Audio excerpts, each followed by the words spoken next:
Police on the scene of a shooting near Charleston and Christy Lane. This is in the Far East Valley, in case you're wondering what's going on in your neighborhood. Police say it appears to be a domestic-related situation. Detectives say a man in his 20s was shot. He's now in the hospital with serious injuries. The area is closed off while officers investigate. Right now, a big celebration going on in downtown Las Vegas, the Container Park, celebrating its 5th anniversary. And what better way to celebrate than with an all-day bash? 13 Action News reporter Austin Carter is there showing you how the park is changing the face of downtown. Well, 5 years in downtown Las Vegas, definitely a big deal, and today was all about celebrating local businesses right here at Container Park. Take a step inside Oak and Ivy. It's one of many businesses that call Container Park home and have quickly grown in popularity. It's a different type of Vegas that people get to enjoy, something that people are not used to seeing in Vegas, something that's family friendly, that's unique, something that they can't find anywhere else. Locally owned restaurants and shops in the area paving the way for Valley small businesses. Today's anniversary bash, all to celebrate downtown Container Park's efforts to bring the community together and to provide a platform to grow. I've been here for over 15 years, and probably 6-7 years ago, I wouldn't have come down to this side of the street. And 5 years ago, downtown Container Park was born, built with repurposed shipping containers and locally manufactured extreme cubes. The 1-acre park now creating dozens of spaces and giving locally owned restaurants, bars, and shops a chance. With the whole revitalization of downtown, I think that we add to it and we've enhanced it. So it's a great thing for all of us. And this anniversary bash will be going on until 1 o'clock tomorrow morning, so you still have time to head out here. Reporting in downtown Las Vegas, Austin Carter, 13 Action News. All right, good evening. It was nice to see the return of some sunshine today after, 3 days in a row with very cloudy weather. We had some rain, some showers, some mountain snow, and the rain returned last week, and then we had the return of some sunshine today. And in fact, for the first time in a week, we got back into the 60s. So here's a live look at our desert Doppler radar. There's no clouds out there, absolutely beautiful. Temperatures outside right now, it's very cold in Lee Canyon at 21, 48 for Las Vegas, down towards Boulder City, you're at 45, all the way down towards Anthem, the current temperature at 43 degrees. So here were the highs today. We'd had 6 days in a row with highs in the 50s. Today the high was 61 here in Las Vegas, out towards Boulder City, down towards Laughlin. So how long will the 60s stick around, and what about the chances for some more rain? We'll take a look at that in the 70 forecast coming up in a few minutes. Jackie, back to you for right now. Darren, thank you. Well, new tonight, we're kicking off the season of giving here at 13 Action News. Our goal is to change lives for the better. We asked you to nominate people who are deserving of some recognition this holiday season. And now, for 13 days this month, we'll be surprising those folks with some amazing gifts. It's part of our 13 days and nights of giving. And tonight, we introduce you to the Zwijak family. You do the last one. Nice. The last year has been difficult for Joe Zwijak. I wonder sometimes how long I'll be here. In January, the husband and father of 3 began feeling sick.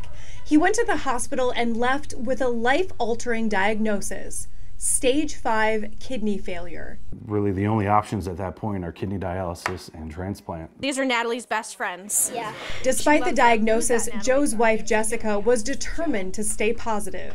If you wallow in self-pity, you can't get out of it. What color is the frog? Green. Green. With 3 kids to homeschool and Joe unable to work, Jessica went into overdrive. Her goal, to get Joe a new kidney. I've just dove in head first that I really haven't been able to let myself think about anything bad happening. I'm holding out hope that he'll get one, and then it'll just be fine. The family has been without a steady stream of income for nearly a year, but with help from family, friends, and their church, they've stayed afloat and full of hope. Every time that I see her, every time I look at the kids, it's a different life for me than it was the first 39 years on this earth. This last year has been a lot different, but I'm enjoying it. Whether I die tomorrow or next year or in 30 years, I'm determined and I'm on a mission to leave the best legacy I can for my kids and to help her do the same. Are you excited? And we're on a mission to help those Y-Jacks. Hello!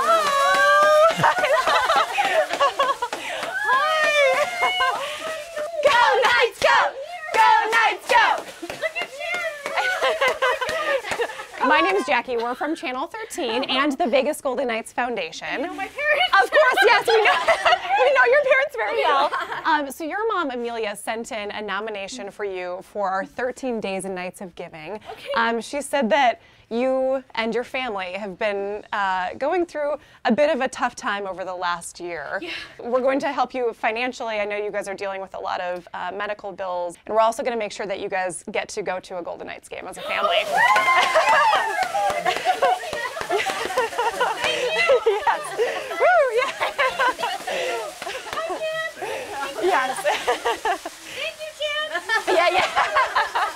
I know.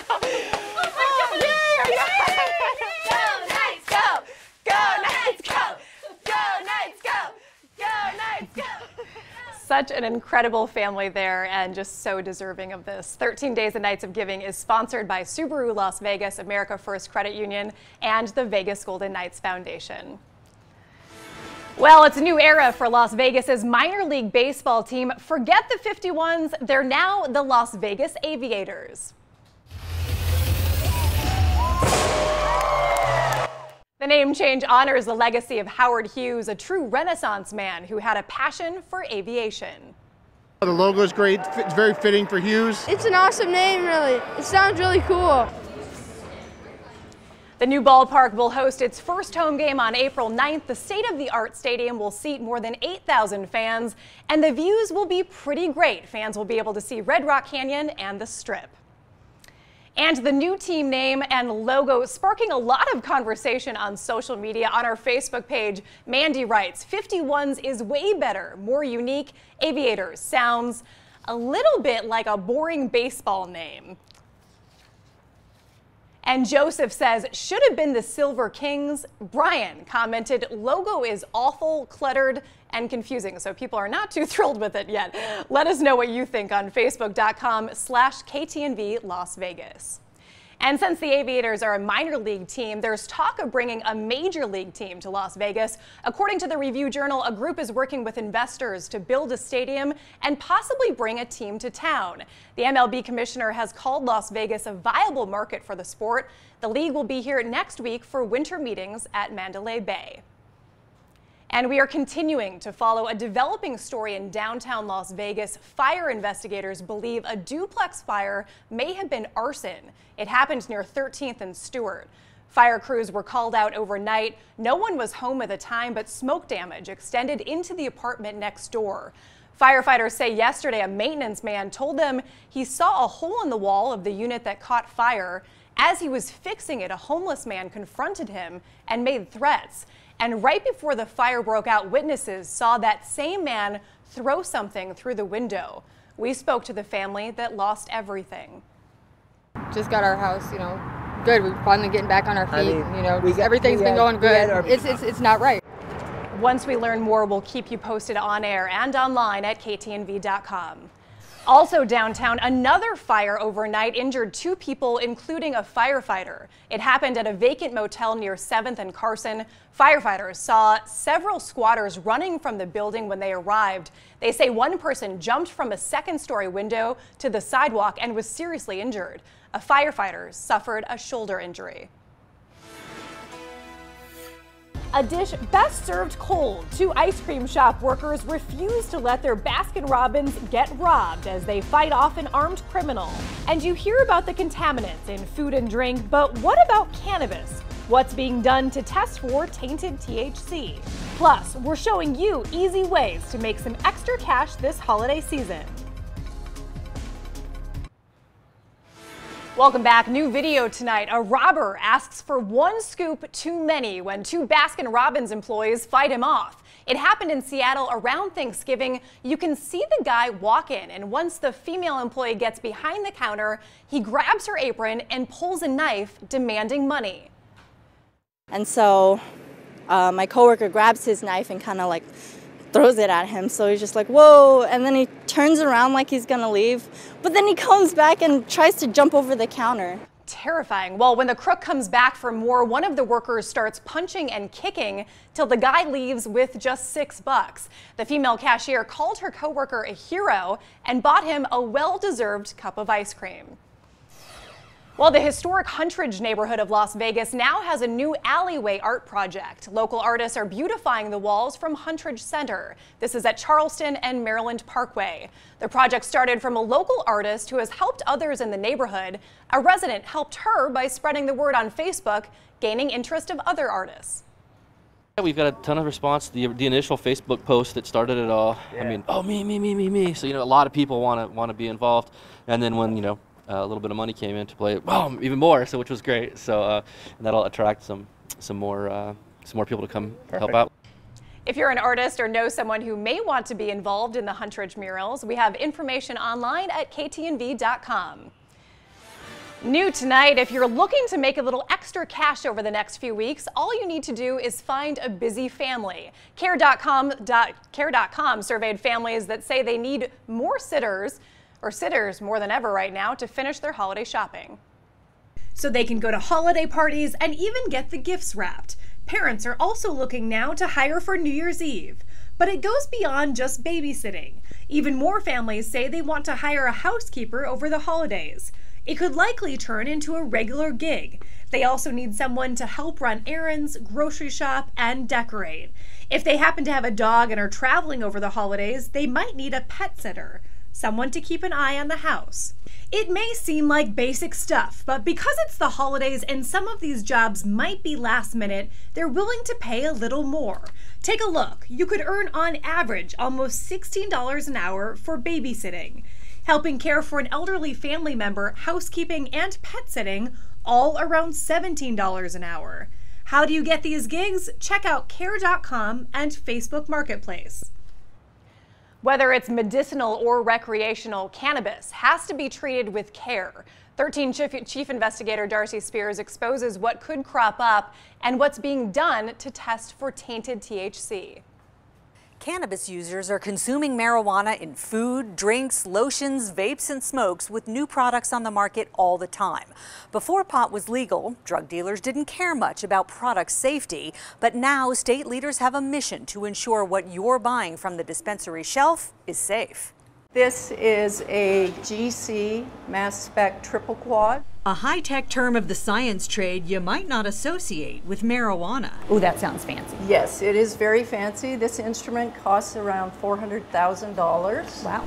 Digipath Labs tests anything and everything cannabis. Looks like these are all concentrates. Here's some beverages. To make sure weed in all its forms is safe. Safe from pesticide contamination, safe from heavy metal contamination, safe from microbial contamination. In February, one of Denver's largest dispensaries recalled pre-rolled joints after the state investigated an illness complaint.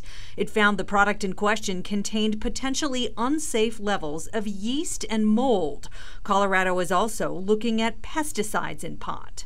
Well, pesticides, you don't want to be breathing them in, and most cannabis products, are inhaled. Todd Denkin is founder and CEO of Digipath Labs here in Las Vegas. There are about 10 such labs in the state. He says pesticides are rarely a problem in Nevada. The biggest problem that we see is really from a microbial standpoint, so those are the most fails. Mold is of particular concern for medical marijuana users. They really don't want any mold or any yeast or any aspergillus or any kind of microbial in there that can make them even sicker. When they're testing for mold, they use little plates like this. The first one shows you a clean sample. Then you start to see those blue dots come up showing contamination. This one here is a clear fail. Way too much mold to be acceptable.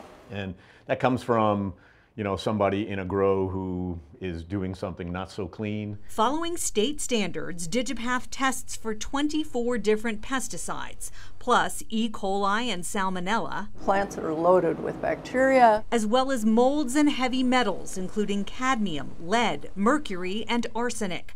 But Chief Science Officer Dr. Cindy Orser says there are two ways our state falls short in protecting consumers. but we absolutely know it's toxic, so we should be testing for it. She's talking about chromium, which can get into pot products produced using stainless steel equipment. There can be sloughing from stainless steel, and we in fact are starting to see some chromium and nickel. So I would hope that the state would add those two heavy metals to the list. She also says solvents are sometimes used, and Nevada doesn't test for enough of those either. Right now we only are required to check for 4 solvents. Like California has probably 16 on their list. Digipath also tests for potency. Well, I can tell you that what we say is in there is actually in there. But in that way, it's not always right when it comes to the dispensary. Dr. Orser says they tested product in one case where labels were already printed, only to find that what the cultivator claimed was not what the testing showed. More recently, we had an incident the other day where somebody expected something to be X and it wasn't, and we found out that they were just estimating. Todd says his staff has done some secret shopping, and in a few cases, they found product isn't what it's purported to be. The state's Marijuana Enforcement Division, run by the Department of Taxation, did 565 inspections in 2017 and investigates roughly 170 complaints a year. They're still working on a case management system to track corrective actions, but feel confident they're protecting the consumer so far. Consumers who have a complaint are encouraged to report it to the Marijuana Enforcement Division. We have a link to the complaint form on our website at ktnv.com. Darcy Spears, 13 Action News.